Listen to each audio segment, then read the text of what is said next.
जय जय श्रीमन नारायण। वाराह पुराण के भाग 22 में एक बार पुनः हम सभी श्रवण करते हैं अमावस्या तिथि की महिमा एवं पितरों की उत्पत्ति।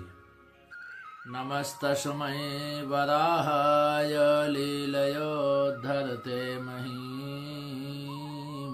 खुरमध्यगतो यस्य मेरुः खड़खड़ायते। महातपा जी कहते हैं कि हे राजन, अब मैं पितरों की उत्पत्ति का प्रसंग सुनाता हूँ।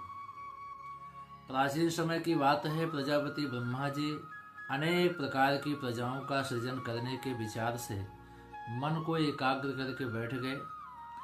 फिर उनके मन से तन्मात्राएं बाहर निकली। उन्होंने उन सब को प्रधानता दी और इनको किन किन रूपों से सुशोभित करें ये विचार करने लगे। कारण कि वह सभी ब्रह्मा जी के शरीर में पहले से ही थीं और वहीं से पुनः ये धूम्रवर्ण वाली तन्मात्राएं प्रकट हुई थी। फिर वह चमक कर देवताओं से कहने लगी कि हम सोम रस पीना चाहती हैं।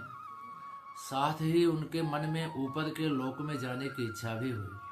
उन सब ने सोचा कि हम आकाश में आसन जमाकर वहीं तपस्या करें। ऊपर जाने के लिए वह मुख उठाकर तिरछे मार्ग का अवलंबन करना ही चाहती थीं। इतने में उन्हें देखकर ब्रह्मा जी ने कहा, समस्त गृहस्वामियों का कल्याण करने के लिए आप लोग पितर होकर रहें। ये जो ऊपर मुख करके जाना चाहते हैं इनका नाम नांदी मुख होगा। इस प्रकार कहकर ब्रह्मा जी ने उनके मार्ग का भी निरूपण कर दिया।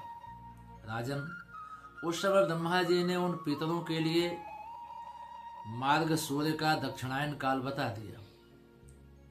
इस प्रकार प्रजा की सृष्टि करके वह जब मौन हो गए तब पितरों ने उनसे कहा, भगवान, हमें जीविका देने की कृपा कीजिए जिससे हम सुख प्राप्त कर सकें। तब ब्रह्मा जी ने कहा, तुम्हारे लिए अमावस्या की तिथि ही श्रेष्ठ हो।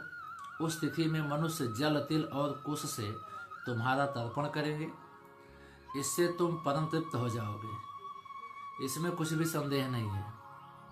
उस अमावस्या तिथि में तिल देने का विधान है।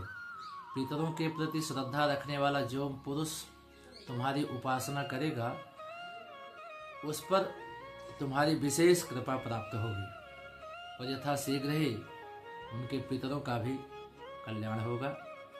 जय जय श्रीमन नारायण।